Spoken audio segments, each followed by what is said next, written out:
How's it going, everyone? My name is Lellowblade. Welcome to the tutorial. Today I'm going to be showing you how to make a semi-automatic sugarcane farm.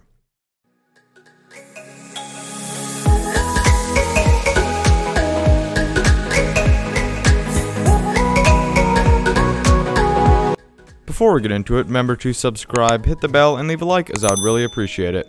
Okay, so as you can see, this is the design for the semi-automatic sugarcane farm. As you can see right off the bat, it is a pretty small design and it has a very simple mechanism, super easy for beginners, super good for a nice quick semi-automatic farm. Now that basic mechanism, essentially what you're going to be doing is stepping on this pressure plate. What that's going to do is cause all of these pistons that we can see here to shoot out, breaking any sugarcane above the initial plant so that the initial plant can grow back after we harvest, and they'll retract right back after. You'll run on in, collect the drops, run back out, and then come back another day to harvest once they're grown up again. So let's have a little bit of a look at the redstone work. As you can see, very simple. Some dust, repeaters, pistons. That is pretty much what we're working with here today. So to see the mechanism in action, we're just going to go ahead and step on the pressure plate. As you can see, all of our sugarcane broke. We stepped back off it for the pistons to retract. Went in, collect our drops, 16. This is a lossless farm. You do not lose any drops, you just got to run in and collect them. Alright, so now that we've taken a look at the farm here and gone over the basic mechanism, let's go ahead and get into the materials that you're going to need to build this farm. As you can see, you're going to need roughly a stack and a half of any block of your choice. This is essentially what is going to be building the shell of the farm, basically the non-plant and redstone part of it. Whatever you want the shell to be out of, it can be any block of your choice. You're going to need 16 pistons, 36 redstone dust, 1 pressure plate, does not have to be oak, it can be any type of pressure plate, 17 redstone repeaters, 16 sand, 16 sugarcane, a water bucket, and 3 light blocks of your choice. So I have glowstone here as an example. It could also be jack-o'-lanterns, sea lanterns, or shroom lights. You just need 3 lit blocks. Whichever of those 4 you want to use, it could be a combination of both. Whatever you like, you just need 3 of them. Alright, now let's get into building this thing. Alright, so once you have a nice open space to build, you're going to choose which block you want the front and center of your farm to be. Once you've chosen that block, go diagonal forward in both directions, so here, and go ahead and break those 2. Then on each side, we're going to continue for 7 more blocks, creating an 8 long trench here. So this is 1, 2, 3, 4, 5, 6, 7, 8. And then again on the other side, this is 1, 2, 3, 4, 5, 6, 7, 8. Like so.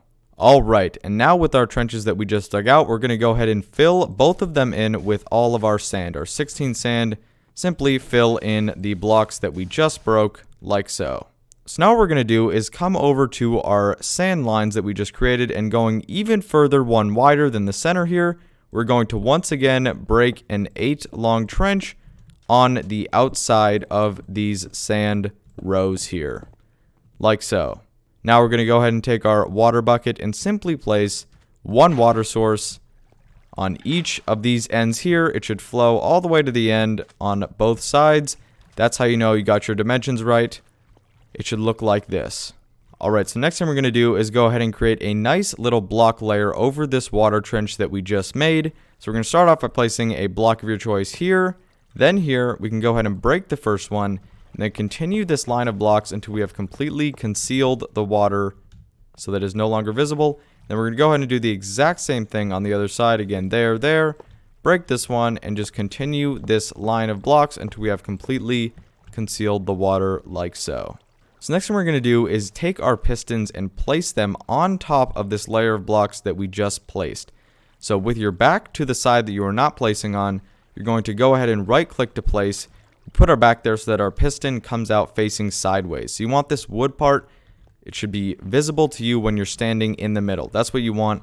So we're going to go ahead and bring this line of pistons all the way along. You should use up all 16 of your pistons, doing this on both sides, like so. So now what we're going to do is go ahead and come over to one of our sides here, and with our block of choice, we're going to create a nice little layer for our redstone work to go on. So we're going to build 1, 2, 1, 2, just like this. 2 blocks, a nice long rectangle right behind everywhere we have our pistons, like so. Then we're going to go ahead and do that on the other side as well. So again, just create a nice little rectangle going outward, 2 more, everywhere that we placed our pistons, like so. Now again, on these sides, we're going to take our repeaters now and simply right click to place on this first block closest to the piston. 1, again, everywhere we have a piston on this first block, we're going to place a repeater. Then we're going to go ahead and head over to the other side and do the exact same thing. So again, just a repeater on each of these blocks facing into this piston here. Now we're going to take our redstone dust and simply bring it 1 on each of these blocks that are still left open. Again, on the other side, we're going to do the exact same thing. 1 redstone dust on each of these blocks that are the block behind the block that the repeater is on. So your farm should look like this so far. Alright, so for this next step, we're going to come up to this kind of middle channel between our 2 sand rows here. What we're going to go ahead and do is, starting on this block here, we're going to dig down 1, 2, simply breaking the blocks. We're going to continue to do this, just breaking downwards 2 blocks.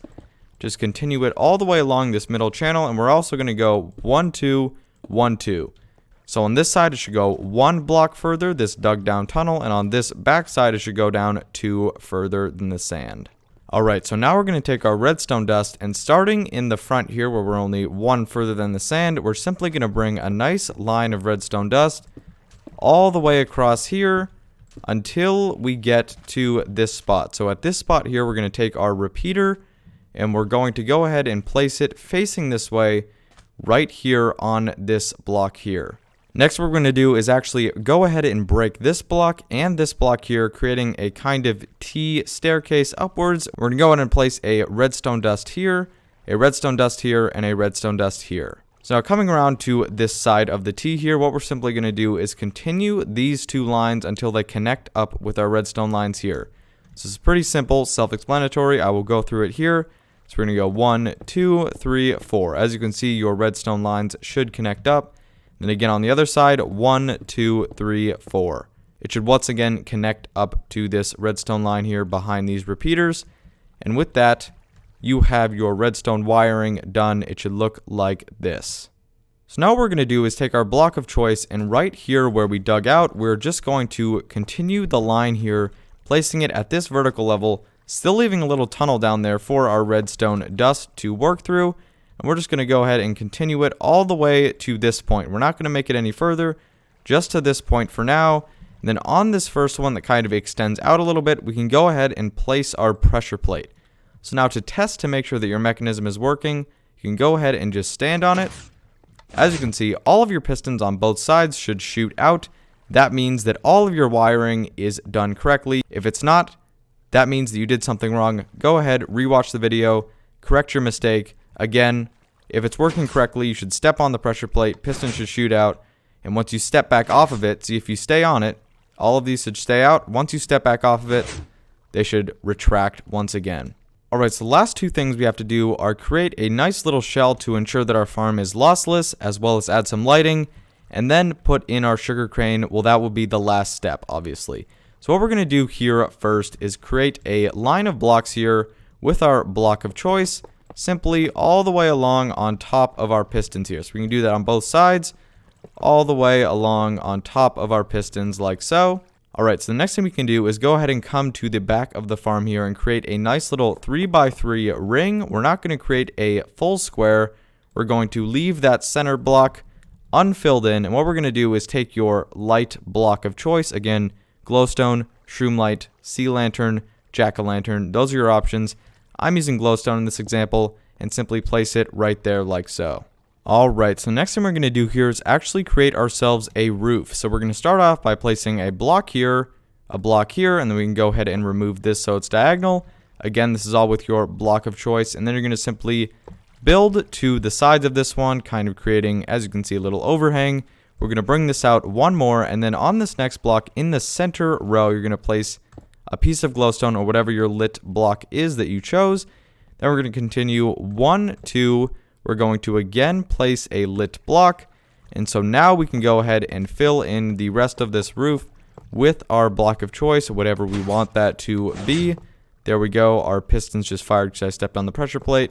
That might happen. Don't be alarmed. And so yeah, we have our roof completed like so. Alright, so these next few stages of the shell that we're going to be building are technically not a necessity. I say you might as well do it. You're only using block of choice at this point. We are done using glowstone or any of this other stuff. What we're going to basically do is create a shell kind of additionally to make it look a bit nicer. But again, at this point, the farm is technically lossless. You are technically completely done. But I'm just going to show you how I would recommend decorating this. You might even want to go a little bit further. But just the basics here, we're going to go ahead and build up 1, 2, 3, like so. And then on the other side again, 1, 2, 3. Then we're going to go ahead and go 1, 2, 3, like so. Then we're going to go ahead and on the other side do the same thing. So it was again 1, 2, 3, like so. As you can see, kind of a nice little staircase type thing. Then we're going to go ahead and build each of these pillars up one more and bring them all the way across like so. Alright, and so from here we can go ahead and add another block higher on each of these two pillars just to kind of further conceal the redstone from the front. That's kind of what we're going for. Again, aesthetics. And again, on the other side, we can go ahead and conceal the redstone here like so. And just for some more aesthetic stuff, we can go ahead and come over to the back here and place a nice little 3 high pillar on each of these sides here, kind of further concealing those pistons, making it look a little bit more compact. And then now that we've gotten to this point, the last thing that we have to do is, of course, the finishing touch. I mean, come on, this is a sugarcane farm. We're going to simply place 1 sugarcane on each of these sand here, like so. So now you have done it. Again, just a little bit of an overview. This is semi-automatic, so let's say your sugarcane are growing here and you say, you know what, this is good enough. I want to harvest and go ahead and collect up what has grown so far. You're going to simply step on the pressure plate. The pistons will shoot out. You go ahead and collect up all of your sugarcane, and that is it. You have collected your sugarcane. Once they grow up again, you'll come back, step on the pressure plate, continue the process, farm, get tons and tons of sugarcane, and yeah. And with that, you have reached the end of the tutorial. I hope this video was helpful, as that is always the #1 goal. Thank you so much for watching. Be sure to subscribe and hit the notification bell so you don't miss a thing. Drop a comment if you have any questions, concerns, or need any clarification on anything shown in this video. If this video helped you, slap a like on it because it really helps me out a bunch. Check out my second channel, Lellowblade Extras, for even more Minecraft content. I have been Lellowblade, and until next time, peace. Through the wastelands, through the highways, and